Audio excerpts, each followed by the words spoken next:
Hello, this is Reverend Chris Wilson, Senior Pastor at St. Andrew Christian Church, and here to talk about the sermon this coming Sunday. We are approaching the final week in our series on cultivating awakening within ourselves and our congregational life.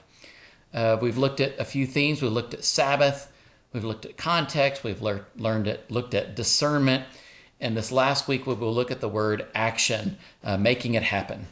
And the passage I'll reflect on is from the Gospel of John, chapter 15. And there's three things that happen in that passage. There's kind of three movements, so to speak. One is the reminder to love your neighbor. And that's one of the actions. To treat each other no longer as servants, but as friends. To engage the world as friends, as companions. And the third invite from Jesus is to bear fruit. And that is to act, to engage the world and not just be silent and not just have ideas or thoughts about what should happen in the world, is actually be a player in the process. I'm reminded of the poet Walt Whitman, who says the powerful play goes on and you can contribute a verse.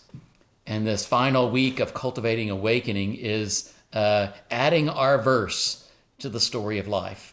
Whether it's an act of justice, an act of love, an act of friendship, it's no longer sitting on the sidelines. It's being in the playing field and making things happen and being a part of the change we want to see happen in the world.